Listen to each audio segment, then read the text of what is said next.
Àwọn tí ò mọ ohun tó ṣẹlẹ̀ láàrin Lizzy Anjorin àti wòlíì Akogun wọ́n ń béèrè wípé kí tiẹ̀ ló da àwọn méjèèjì papọ̀, kí ló dé tó fi jẹ́ wípé Lizzy tún ń jáde fún wòlíì Akogun tí wòlíì náà tó sì ń fún ní èsì, bó tilẹ̀ jẹ́ wípé wòlíì Akogun wọ́n ti ṣe fídíò bíi mélòó kan láti kí Lizzy Anjorin ní ìlọ̀ wípé kó sọ ìwé agbẹjẹ́mọ́wọ́. Wọ́n láwọn ò kí ń ṣe ìkan lára àwọn tí wọ́n jọ ń ṣe eré orí ìtàgé o. Ẹ̀yin tèmi, Lizzy jáde ó sì fún wòlíì lésì àtẹ̀ébó àtìpè òní Lizzy fi dá wòlíì ló fi dá lóhùn. Ẹ̀yin tèmi, ọ̀rọ̀ yìí ṣẹlẹ̀ ní nǹkan bí ọdún bíi méjì sẹ́yìn kó tó di wípé wàhálà ìdúnmọ̀tà ó ṣẹlẹ̀ sí Lizzy Anjorin. Wòlíì jáde ó sì sọ ìran tó rí nípa Lizzy Anjorin ìyẹn ní ọdún 2023. Ó ní wòlíì ó ní òun rìnà sí Lizzy wípé òun rí aṣọ funfun ní ara rẹ̀, bẹ́ẹ̀ sì ni òun rí tí àwọn kan ń da epo pupa sí i lára. Ó ní ṣùgbọ́n àwọn tó ń da epo pupa sí i lára yìí, àwọn ohun tí àwọn kan ń gbọ́ èyí tí wọ́n ń sọ ni wípé olè olè. Wọ́n láwọn ò mọ̀ bóyá Lizzy ló ja olè àbí ẹnìkan tó wà lẹ́gbẹ̀ẹ́ rẹ̀ òun ló ja olè, ṣùgbọ́n táwọn kàn rí nínú ìran náà ni wípé Lizzy wọ aṣọ funfun, ṣùgbọ́n àwọn kan wá mú epo pupa báyìí wọ́n wá ń dà sí i lára. Ẹ̀yin tèmi, wọ́n ní fúndìí èyí wọ́n ní kí Lizzy ó wọnú ilé àdúrà lọ kó lọ gbàdúrà torí pé ìran táwọn rí sí wọ́n ní kò dáa. Ẹ̀yin tèmi, lẹ́yìn ìgbà tí wòlíì yìí tó ṣe fídíò yìí, Lizzy ò ka fídíò náà kún kó tó di wípé in tó ṣẹlẹ̀ sí ní ìdúnmọ̀tà ó wá ṣẹlẹ̀ sí kó tó di wípé a tẹ̀síwájú. Ẹ jẹ́ ká wo fídíò níbi tí wòlíì Akogun èyí tí wọ́n ti sọ̀rọ̀ ìran èyí tí wọ́n rí sí ní Lizzy ní ọdún 2023. Ó ní tíátà mẹ́ta, gbogbo ìjọ ẹ farabalẹ̀ kẹ́ gbọ́. Ẹni àkọ́kọ́ náà wọ́n ní tíátà yìí wọ́n ń porúkọ ẹ̀ ní Lizzy Anjorin. Olúwa ní kó gbàdúrà dáadáa, mo rí pé ó wọ aṣọ funfun tí mo dẹ̀ ní tó wọ̀ yìí. Ohun tó yà mí lẹ́nu ni wípé mo rí àwọn èèyàn sọ̀rọ̀ àǹdí ẹ̀ pẹ̀lú ìgò epo lọ́wọ́, wọ́n dẹ̀ ń da epo pupa sí aṣọ ẹ̀. Láìpẹ́ mo rí pé aṣọ yẹn dẹ̀ sọ̀kù fún epo. Mo bèrè lọ́wọ́ jáde tó fi hàn mí pé kí ni ìtumọ̀ ẹ̀rọ yìí. Olúwa ní kán bá mi sọ fún Lizzy Anjorin pé tó bá mọlé aládùn ayé àbáyé kó lọ máa pray. Olúwa sọ pé wọ́n fẹ́ gbé ẹrẹ̀ kan bá. Ẹ̀sìn yà pọ̀ débi wípé all the social media àwọn èèyàn máa sọ oríṣiríṣi. Mo dẹ̀ rí pé lójú ìran yẹn ohun tí mo kàn gbọ́ ni pé olè. Mo wá ló ta ẹni tán pè ní olè kí ló jí, ohun tó jí mi ò mọ̀, but I saw people calling out sort of name. Bí ó jí nǹkan yìí, bí ó jí nǹkan yìí, ohun tí mo ṣàkórí pé wọ́n pè ní olè even to the level that máa lágbára díẹ̀. Olúwa ni wọ́n ti tàfà kan sójú ọjọ́, ẹ jẹ́ kí mẹ́sẹ̀gì ló kó fẹ́ra. Olúwa ni kó lọ́ọ́ máa gbàdúrà báyìí torí tí ọ̀fà yẹn bá wọlé sí lára àwẹ̀ ọ̀sẹ̀ ìlú ìwéra yẹn. Àṣà eré á gbìyànjú àti dìfẹ́ǹdì ara ẹ̀, ọ̀rẹ́ ò ní tàbí tí àwọn èèyàn. Olúwa rán mi sí àwọn oní tíátà mẹ́ta, gbogbo ìjọ ẹ farabalẹ̀ kẹ́ gbọ́. Ẹni àkọ́kọ́ àwẹ̀ ọ̀sẹ̀ ìlú ìwéra yẹn. Àṣà eré á gbìyànjú àti dìfẹ́ǹdì ara ẹ̀, ọ̀rẹ́ ò ní tàbí tí àwọn èèyàn. Àbẹ́ẹ̀rí báyìí, lẹ́yìn ìgbà tí wòlíì yìí tó sọ ìran yìí, ó ní ìṣẹ̀lẹ̀ tó ṣẹlẹ̀ sí Lizzy Anjorin ní ọjà ìdúnmọ̀tà èyí tí wọ́n sọ wípé ó lọ jalè tí wọ́n sì wá pe èrò lé lórí. Ẹ̀yin tèmi, tí ọ̀rọ̀ náà tí àwọn èèyàn bẹ̀rẹ̀ sí ní gbé káàkiri. Lẹ́yìn ìgbà tí àwọn tí wọ́n rí fídíò yìí tí wọ́n rí ni wọ́n bẹ̀rẹ̀ sí ní sọ̀rọ̀ lé lórí. Kódà Yèyé Kúdí wà lára àwọn tí wọ́n wá nọ́mbà wòlíì yìí kàn láti bi wọ́n léèrè wípé kí ni ìran tí wọ́n rí sí Lizzy Anjorin kó tó di wípé ìṣẹ̀lẹ̀ yìí ṣẹlẹ̀.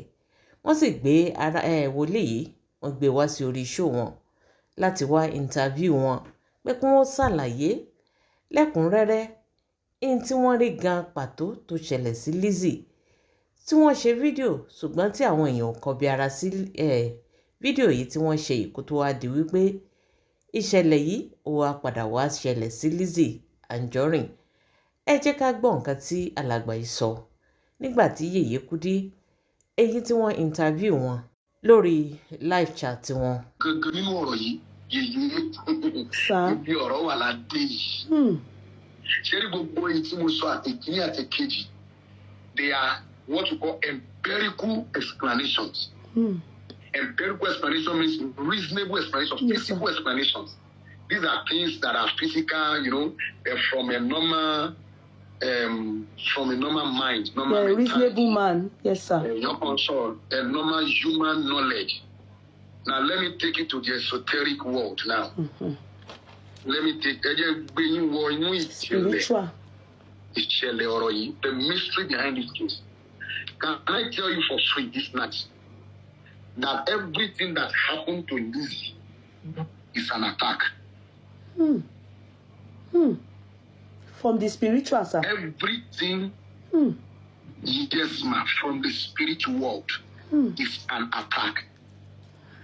Now, Esorokan, when you started the program, you said probably Lizzy didn't see the video earlier, or probably she saw it and she intended to ignore. I don't know. But do you know that a lot of people is opined? They have when you believe to get the Lizzy video by now, even before now, meaning that she would have called me out. As she called me out, as she molested me online, as she committed some kind of cyber bully. I don't know how true is that. I don't know how interesting. I don't know. But do you know that this video, to Jadi last year, a lot of attack came. I received a lot of cyber bully. Over the video that I saw, sir. Yes. Eh? A lot of people said I'm seeking for attention and seeking for recognition. Olumuyiwa Akogun. What recognition am I seeking for? I have a church of my own. I have a wife. I have kids. I have every good thing a man of God should have. Say Lizzy for me 100 million. You know for me, I'm okay. I want to. You can ask anybody in the kitchen. I'm not bragging, but I'm saying this to Oluwa me. Now, a lot of people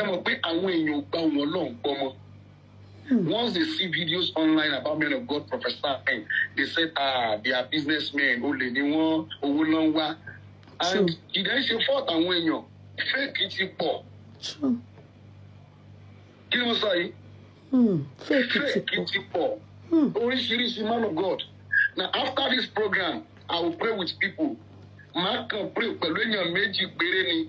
Wọ́n go live, wọ́n go about data wọn. Wọ́n dẹ̀ máa confirm ẹ̀ tó ń tí ń bá ń sọ tó bá jẹ́ ẹ̀rọ kẹ́nìyẹn kọ́ síbẹ̀ pé irọ́ ni mo pa. Tó bá jẹ́ eléyìí lè máa fi mọ̀ pé wò rí wà. Ọlọ́run wà o. I know they are fake, but you must understand that àwọn ẹni bí Ọlọ́run ṣì wà nínú ayé yìí. Now let me take you deep down this case. Yes, sir. Lizzy was not just framed. She did not just mishandle the incident, the case alone like that. It was an attack. The back video I mentioned it here that I saw an attack. Mori ọfà kan tí wọ́n ti rán sójú ọjọ́ pé tí ọfà yẹn bá ti lè bá a ṣàlàyé tì. Ayé ò ní gbọ́ àyè ẹ̀. Bẹ́ẹ̀ni. Ṣé kò máa ṣàlàyé tì bá? Oh yes, bẹ́ẹ̀ni sir. Ṣé kò máa ṣàlàyé tì bá? Bẹ́ẹ̀ni sir, bẹ́ẹ̀ni sir. Because many people, some of them are, they are saying that she's lying, it's a lie, or the story is not making sense. Everything she's saying is not adding up. Everything is a lie. It's a lie. Some even were even abusing me when I did I shared your video and said, this man no that. At that time I've not looked for you, sir. I just said it that somebody they said that I'm afraid of Lizzy. I can't say the truth. I'm like I'm afraid of who, Lizzy Bao. I don't know her more than everybody knows her. I've only seen somebody that I've seen and prophesied, and seen a vision, and I've spoken on it. Assuming Lizzy saw this, probably because we don't know the truth anymore. This preference we have force and So I heard what you said, sir, and I think It's making sense to me. Now, the mystery behind all this thing, Lizzy is under attack. I will give you few evidences. Please, sir. Number one, after this whole cases happened, it made me so curious to search about who is this Lizzy. Then I went online. The videos I saw, in fact, there was a video I saw where Lizzy told him about some individuals that a case with some I don't want to mention the name of anybody on this program. Yes, please. I don't even like it too. A couple of individuals. There was even a particular one, she was laying a big course. And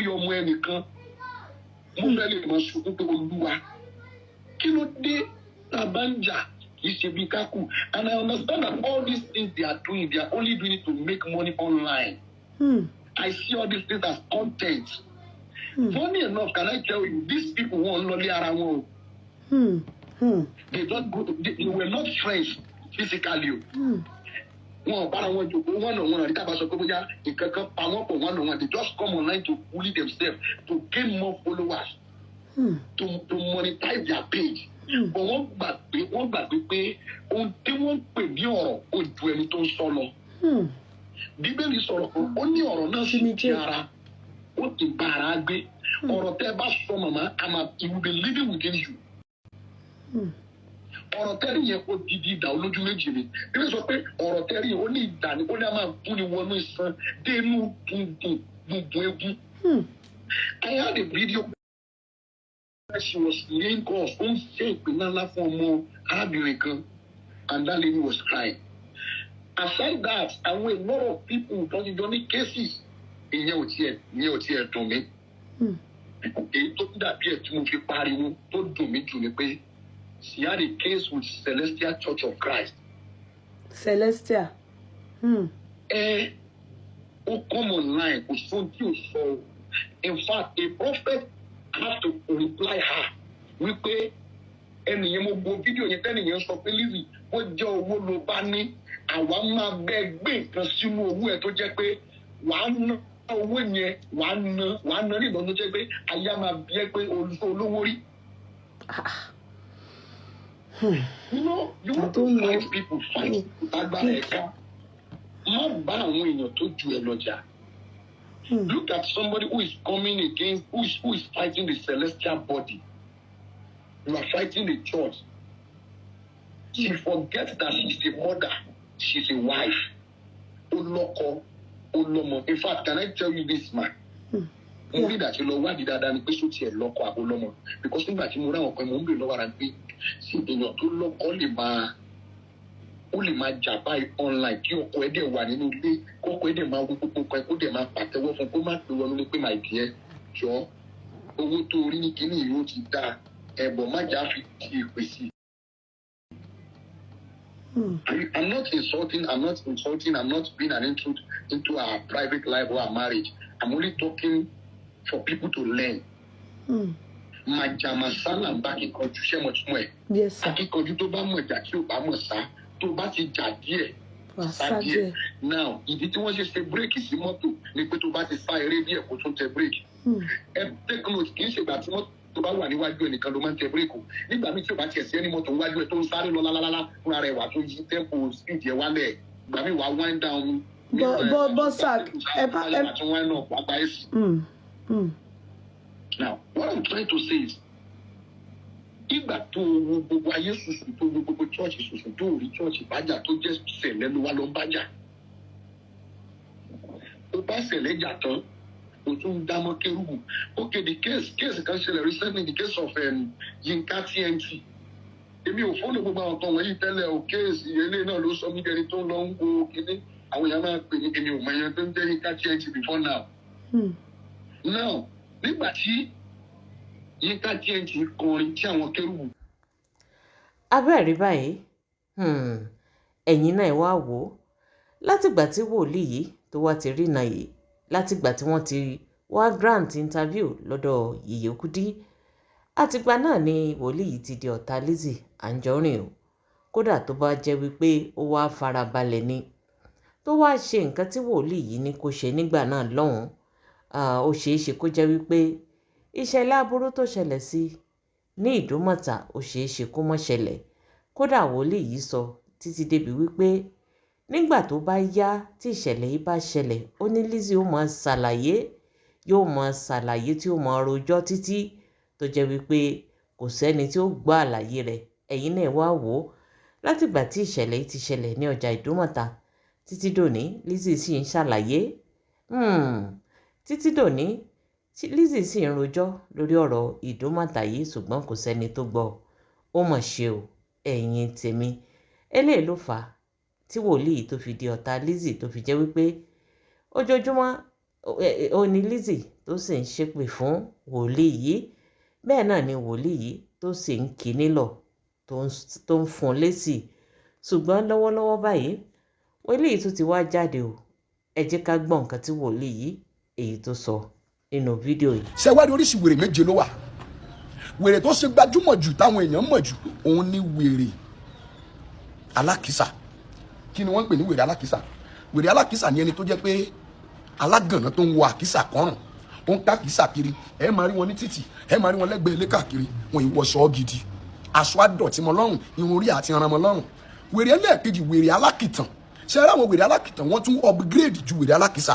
Torí wèrè alákìsà ń gbà míì a lọ sí restaurant, a lọ tọrọ oúnjẹ, ó bá rẹni tó ń dáná anìkan fún lóúnjẹ. Ṣùgbọ́n ṣe rí wèrè alákìtàn èyí tó ń jẹ gidi, àkìtàn ló ti ń jẹun, omi gọ́tà ló mu kò sì ní kú, búrẹ́dì tó ti bàjẹ́ ló máa jẹ, bẹ́ẹ̀ fún lóúnjẹ gidi jẹ kò ní jẹ.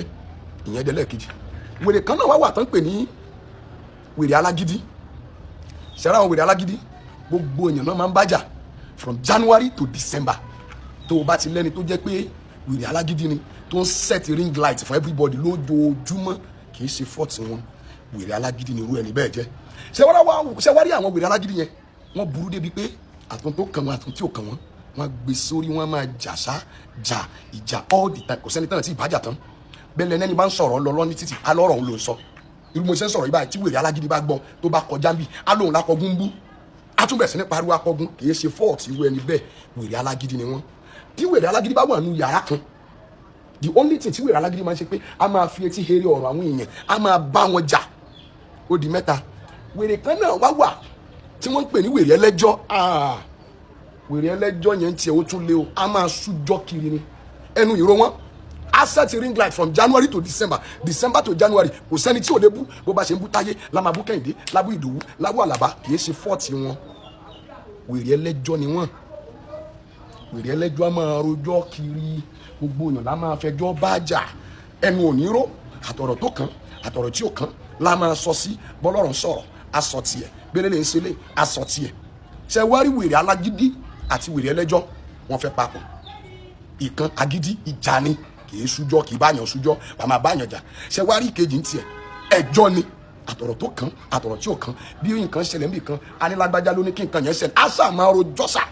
Kì í ṣe fọ́ọ̀tì wọn, wèrè ẹlẹ́jọ́ ni wọ́n. Wèrè kan náà tún wá wà, wèrè afẹ́wọ́. Àwọn wèrè olè ni wọ́n yẹn. Àìsàn yẹn àwọn olórúkọ táwọn olóyìnbó ń pè. Ṣé rí wọn àwọn ọ̀wọ̀n yẹn tí wọ́n máa fẹ́ wọ́n máa jí nǹkan tí ò nítumọ̀. Ó lè lọ sí ọjà tó tóbi, a very major market, kò ní anybody lọ́wọ́, òun lá dá lọ, àwa lọ jí nǹkan tí ò nítumọ̀. Ohun tó lọ jí yẹn, ohun tó lè fi owó ara ẹ̀ rà ni. Tó bá ti lọ jí báyìí, ó dìgbà tán bá pariwo olè mọ́ lórí kí yẹ tó ṣe pé kí ni mo ṣe. Kì í ṣe fọ́ọ̀tì irú ẹni bẹ́ẹ̀, àìsàn kan ni ló máa ń jẹ́ káwọn èèyàn jí nǹkan tí ò nítumọ̀. Ó lè ní iPhone lọ́wọ́ kó lọ jí torchlight phone, ó lè ní 10 million lákàntì kó lọ jí 200 naira. Ohun tí ò wúlò fún, ohun tí ò ní lárí, òun ni irú ẹni bẹ́ẹ̀ máa ń jí. Tó o bá ní irú ẹni bẹ́ẹ̀ lọ́rẹ̀ẹ́, o ní lọ́mọ, o ní lẹ́niwẹ̀ẹ́, mo ní ohun tí mo máa sọ pé kó o lọ ṣe fún wọn. Kí ni tí mo jẹ́ sọ̀rọ̀, obìnrin kan ló pè mí láti Amẹ́ríkà. Ó ní dádì, ó lọ́mọ òun lọ fẹ́ wó lọ jalè nínú store. Wọ́n mọ̀mọ̀ yẹn wọ́n fi sẹ́wọ̀n. Ọjọ́ tọ́mọ yẹn dé látẹ̀wọ̀n, ọjọ́ kejì ó tún lọ jalè míì. Irú ẹni bẹ́ẹ̀ ó yẹ kẹ́ ẹ ti mọ̀ pé kì í ṣẹ̀bi ẹ̀. Ẹ̀mí kan ni máa sọ tí irú ẹni bẹ́ẹ̀ máa ṣe. Ẹ̀yin tèmi, abẹ́rẹ́ wípé ọ̀rọ̀ náà wá gbẹnu tán, ó wá lẹ́tìkẹ́ báyìí. Ọ̀rọ̀ ló délẹ̀ yìí o. Kí ni tẹ́yin náà lò lórí ọ̀rọ̀ yìí, àbí kí ni tẹ́ ẹ ní sọ lórí ọ̀rọ̀ tó wà nílẹ̀ yìí? Gbogbo ìdáhùn yín ẹ fi sí orí comment section. ẹ jẹ́ ká jọ sọ, ẹ jẹ́ ká jọ jọ́, ire o.